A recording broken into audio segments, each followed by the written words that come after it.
Hello friends, welcome to my channel. आज जो आपकी क्लास है वो है यूपी ट्रिपल एससी लेखपाल की। ये क्लास आपकी परीक्षा की दृष्टि से यूपी लेखपाल के लिए इम्पोर्टेंट है। इसमें आपके सभी प्रीवियस ईयर क्वेश्चन पेपर हैं जो यूपी ट्रिपल एससी द्वारा 2025 तक पूछे हुए हैं। इस सीरीज में आपकी प्राचीन इतिहास, मध्यकालीन इतिहास, आधुनिक भारत और विश्व का भूगोल आपका कंप्लीट हो गया है। आज जो आपकी क्लास रहेगी वो है आपकी साइंस की, यानी कि विज्ञान की। तो सबसे पहले आप हमारे चैनल को सब्सक्राइब कर लीजिए ताकि कोई वीडियो नोटिफिकेशन आए तो आप तक पहुंच जाए। और ये जो वीडियो है वो आपके यूपी के सभी एग्जाम के लिए मोस्ट इम्पॉर्टेंट है, चाहे आपका यूपी होमगार्ड हो, यूपी कांस्टेबल या यूपी लेखपाल, क्योंकि इसमें आपके सभी पूछे हुए प्रश्न हैं जो आपके पहले पूछे हुए हैं। सबसे पहले है आपकी सामान्य विज्ञान जनरल साइंस। उसमें आपके सबसे पहले है आपकी भौतिक विज्ञान यानी कि फिजिक्स। इसमें आपका पहला टॉपिक है मात्रक, इकाई एवं भौतिक राशियां। इसमें पहला पॉइंट है मात्रक, इकाई एवं भौतिक राशियां में प्रकाश वर्ष किसके मापन की इकाई है? एक वर्ष में निर्वात में प्रकाश द्वारा चली गई दूरी की इकाई है। ये आपका पैट में यूपी कांस्टेबल, यूपी एसआई में पूछा हुआ प्रश्न है। अगला क्वेश्चन है एक हॉर्स पावर लगभग कितने वाट के बराबर होता है? तो वो 746 वाट के बराबर होता है। अगला क्वेश्चन है प्रतिरोध की एसआई इकाई है तो ओम है। नेक्स्ट है विद्युत शक्ति की वाणिज्यिक इकाई है तो किलोवाट आवर है। अगला क्वेश्चन है अदिश राशि है तो कार्य आपकी अदिश राशि है। नेक्स्ट पॉइंट है प्रतिबल की एसआई इकाई है तो पास्कल है। अगला पॉइंट है आयतन की एसआई इकाई है तो घन मीटर है। नेक्स्ट है समय की एसआई इकाई तो सेकंड होती है और चुंबकीय प्रेरण का एसआई मात्रक टेस्ला होता है। नेक्स्ट पॉइंट है आपका किसी संगीत यंत्र की ध्वनि तीव्रता मापी जाती है तो डेसिबल में। अगला पॉइंट है आवृत्ति मापने की इकाई का नाम क्या है? तो हर्ट्ज है। नेक्स्ट पॉइंट है पराध्वनिक गति का मापांकन किया जाता है तो मैक संख्या द्वारा। अगला पॉइंट है एसआई पद्धति में बल का मात्रक क्या होता है? तो न्यूटन होता है। अगला है वायुमंडलीय दबाव की इकाई है तो बार। नेक्स्ट है कार्य तथा ऊर्जा की इकाई तो जूल होती है। अगला पॉइंट है डायनेमिक श्यानता की एसआई इकाई क्या है? तो पास्कल सेकंड होती है। अगला पॉइंट है शक्ति का मात्रक तो जूल प्रति सेकंड। दाब की इकाई पास्कल होती है।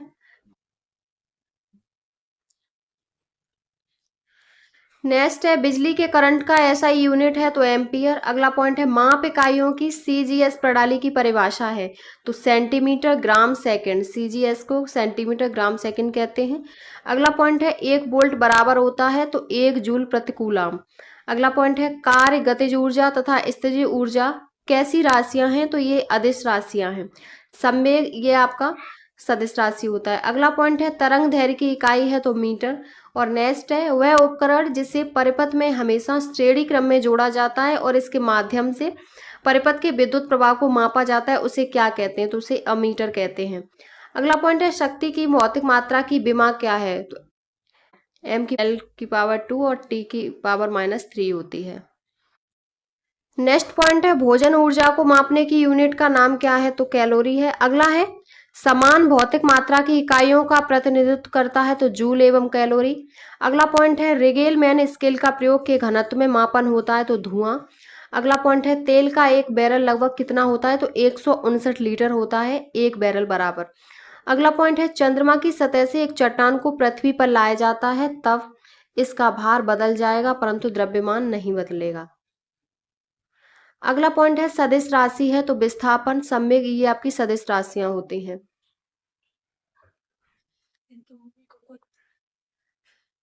नेक्स्ट पॉइंट है आपका माप की कौन सी इकाई को 0.39 से गुणा करने पर इंच प्राप्त होता है? तो सेंटीमीटर। अगला पॉइंट है इलेक्ट्रॉन वोल्ट इकाई होती है तो ऊर्जा की। नेक्स्ट है मेगावाट बिजली के नापने की इकाई है जो क्या उत्पादन, विद्युत उत्पादन की है। अगला पॉइंट है 1 किलोवाट घंटा का मान कितना होता है? तो 3.6 इंटू 10⁶ जूल होता है। अगला पॉइंट है हवाई जहाज तथा पोतों की गति नॉट में प्रदर्शित की जाती है। 100 नॉट की गति कितनी होती है? तो 115 मील प्रति घंटा के बराबर होती है। नेक्स्ट क्वेश्चन है वायु की गति नापी जाती है तो एनीमोमीटर में।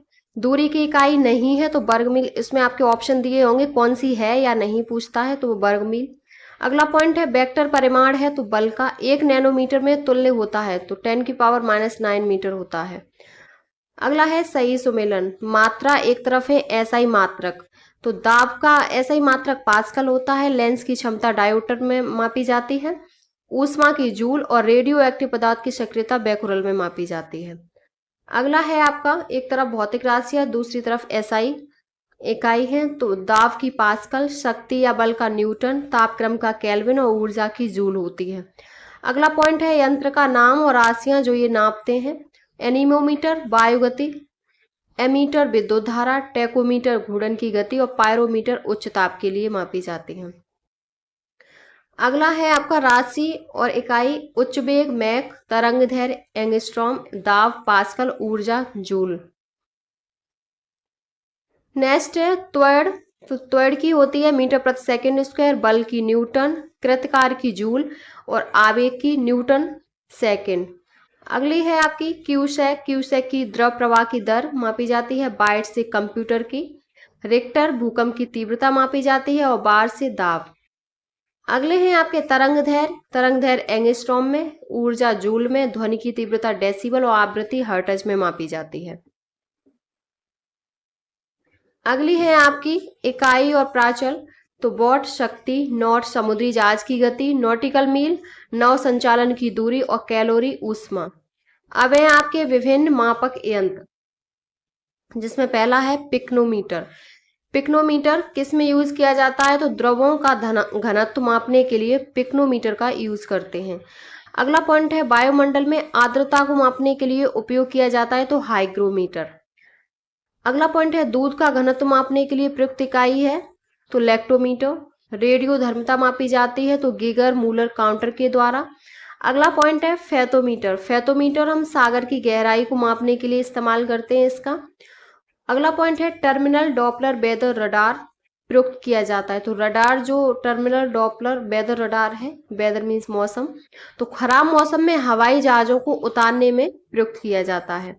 अगला पॉइंट है वह यंत्र जिसका उपयोग अवशोषित या विकसित ऊष्मा को मापने के लिए किया जाता है, तो वो कैलोरीमीटर है।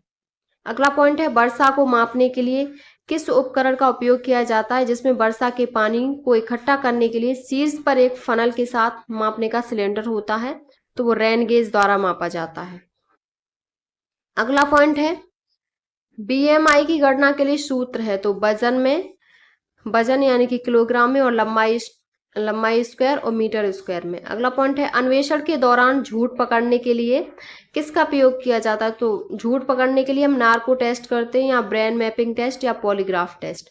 अगला पॉइंट है वह उपकरण जिसका उपयोग मानचित्र पर दूरी मापने के लिए किया जाता है, तो वो ओपिसोमीटर होता है।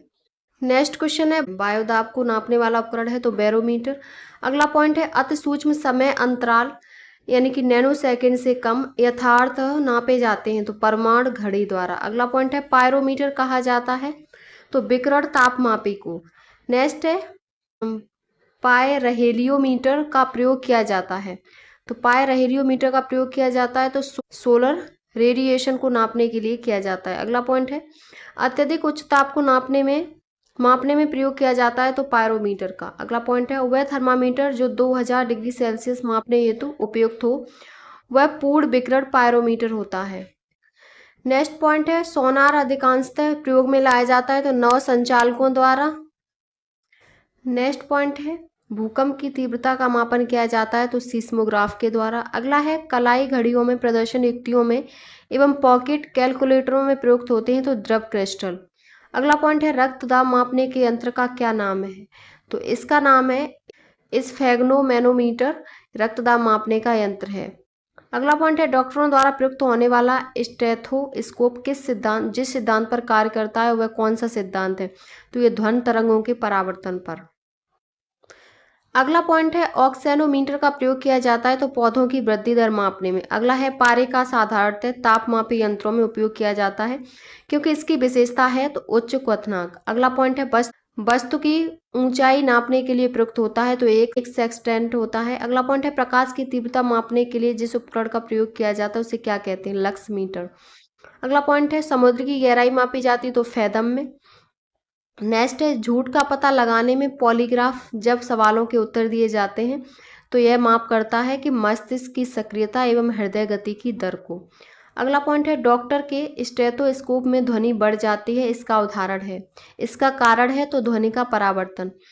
अगला पॉइंट है सोनोग्राफी में तरंगें या किरणें प्रयुक्त होती हैं तो पराश्रव्य तरंगें। नेक्स्ट पॉइंट है विद्युत प्रतिरोध को मापने के लिए निम्न यंत्र का उपयोग किया जाता है तो ओम मीटर में।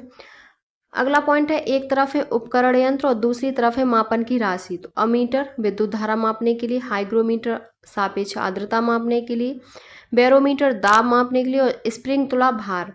अगला पॉइंट है स्टेथोस्कोप तो हृदय की ध्वनि सुनने के लिए, स्फेग्नोमैनोमीटर तो रक्तचाप मापने के लिए, कैरेटोमीटर सोने की शुद्धता का पता लगाने के लिए और लक्समीटर प्रकाश की तीव्रता मापने के लिए प्रयोग किया जाता है। अगला पॉइंट है एनीमोमीटर बायोवेग के लिए, सीस्मोग्राफ भूकंप के लिए, बैरोग्राफ वायुमंडलीय दाब के लिए और हाइग्रोमीटर वायुमंडलीय आर्द्रता के लिए यूज किया जाता है।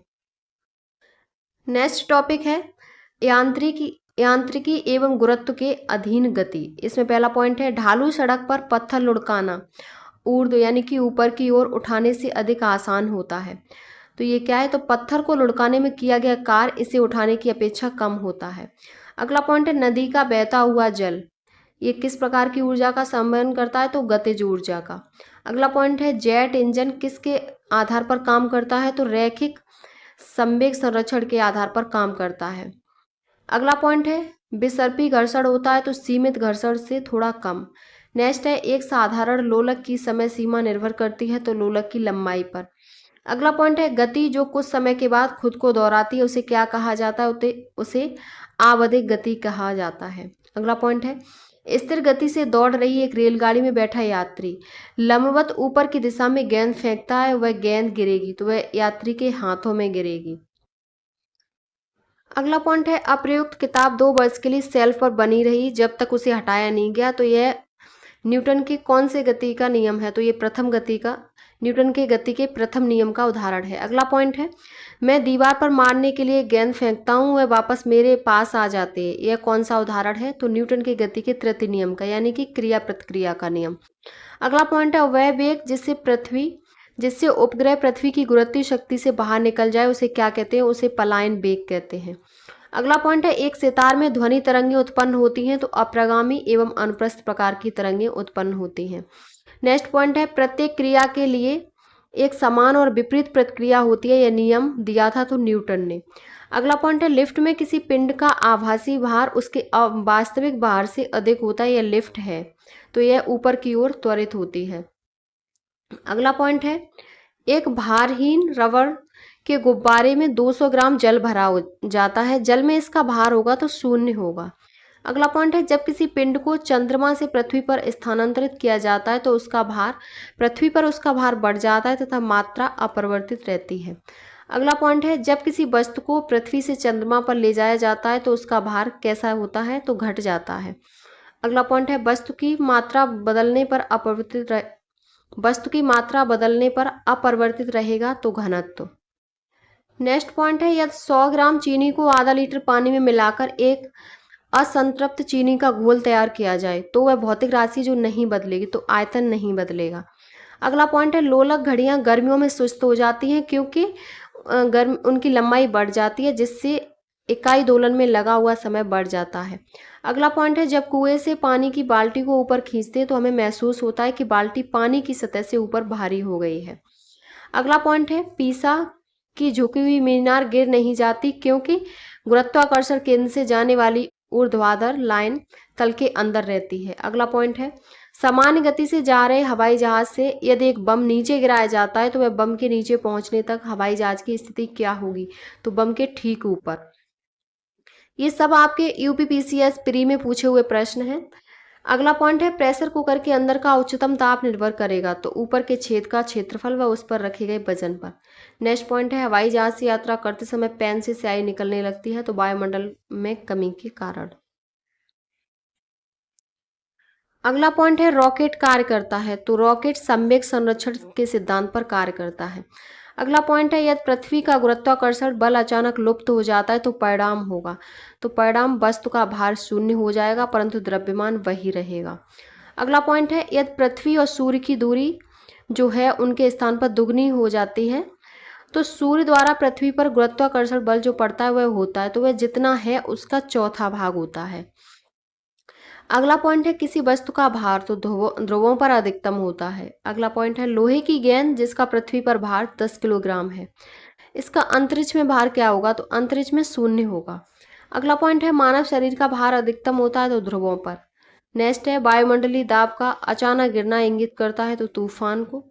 अगला पॉइंट है, एक व्यक्ति स्थिर जल में नाव में खड़ा है, यदि वह किनारे की ओर चले तो नाव किनारे से दूर बढ़ेगी। अगला पॉइंट है, पानी से भरे एक बीकर में एक बर्फ का टुकड़ा तैर रहा है, जब संपूर्ण बर्फ पिघल जाएगी तो पानी की सतह अपरिवर्तित रहेगी। नेक्स्ट पॉइंट है आपका, यदि एक व्यक्ति चलती गाड़ी में इंजन की ओर मुंह करके बैठा है, वह एक सिक्का उछालता है, उसके पीछे गिरता है। रेलगाड़ी चल रही है तो आगे गतिवर्धन के साथ चल रही है। अगला पॉइंट है, नदियों में पानी के बहाव के लिए कौन जिम्मेदार है? तो घर्षण का बल। अगला पॉइंट है, पानी का घनत्व तो अधिकतम होता है तो 4 डिग्री सेल्सियस पर। अगला पॉइंट है, जल का अधिकतम घनत्व होता है तो 277 केल्विन पर। अगला पॉइंट है, एक ट्रेन जैसे ही चलना आरंभ करती है उसमें बैठे हुए यात्री का सिर पीछे की ओर झुक जाता है, इसका कारण क्या है? तो स्थिरता का जड़त्व। अगला पॉइंट है, वायु शक्ति में ऊर्जा का वह रूप जो विद्युत ऊर्जा में परिवर्तित होता है तो गतिज ऊर्जा। अगला पॉइंट है, समुद्र में प्लवन करते हुए आइसबर्ग का समुद्र की सतह से ऊपर होता है तो 1/9 भाग सतह से ऊपर होता है। अगला पॉइंट है, अंतरिक्ष यात्री निर्वात में सीधे खड़े नहीं रह सकते क्योंकि गुरुत्व नहीं होता। अगला पॉइंट है, जब एक चलायमान वस्तु का वेग दुगना हो जाता है तो उसकी गतिज ऊर्जा होगी तो 4 गुनी। अगला पॉइंट है, एक अंतरिक्ष यान जो चक्कर लगा रहा है और एक सेब छोड़ा जाता है तो वह है, तो अंतरिक्ष यान के साथ साथ उसी गति से गतिमान होगा। अगला पॉइंट है, जब एक व्यक्ति उपग्रह में पृथ्वी के चक्कर लगाता है तो उसका द्रव्यमान अपरिवर्तनीय रहता है परंतु भार शून्य हो जाता है। नेक्स्ट पॉइंट है, अपने कक्ष में एक उपग्रह बराबर पृथ्वी के चक्कर लगाता रहता है, वह ऐसा करता है तो अपकेंद्रित बल के कारण। अगला पॉइंट है आपका विशेषताएं और एक तरफ है कण।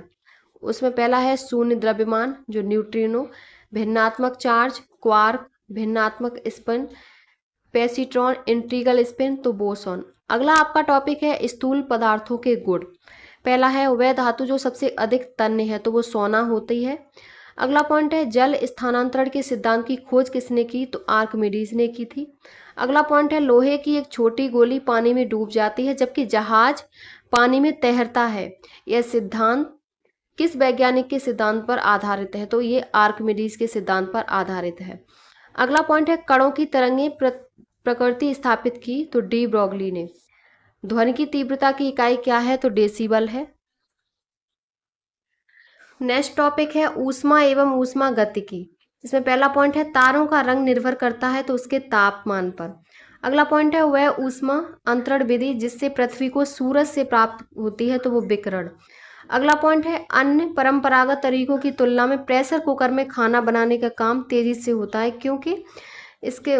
क्यों होता है? तो कुकर के अंदर उच्च दाब और अधिक क्वथनांक तेजी से खाना पकाने में सक्षम बनाता है।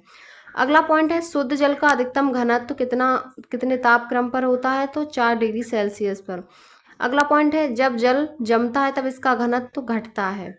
नमक को बर्फ के साथ मिलाने से हिमांक घटता है।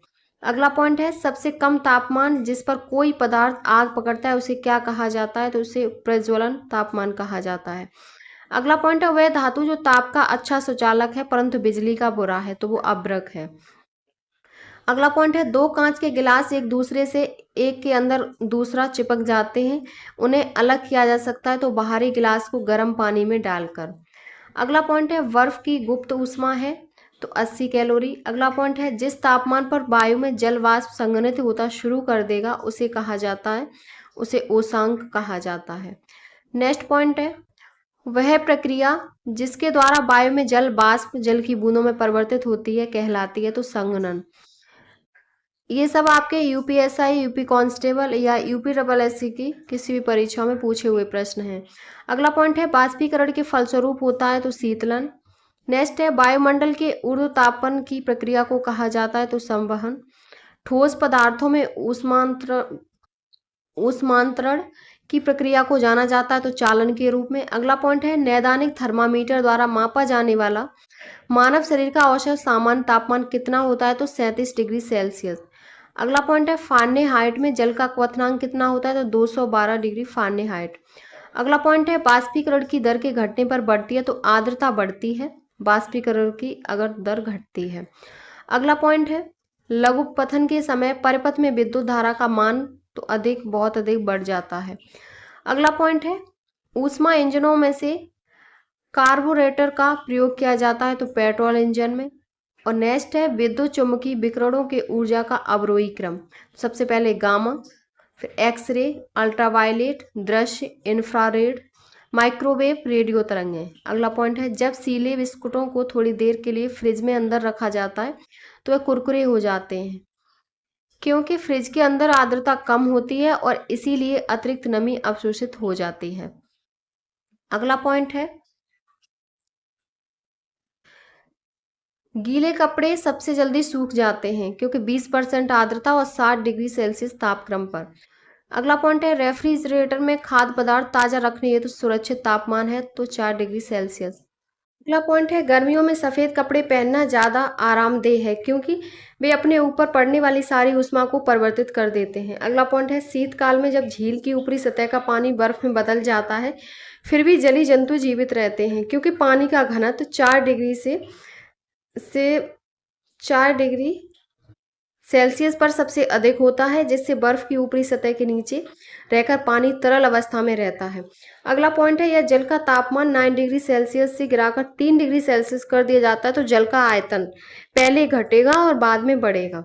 अगला पॉइंट है जब किसी बोतल में पानी भरा जाता है और उसे जमने दिया जाता है तो बोतल टूट जाती है क्योंकि पानी जमने पर फैलता है।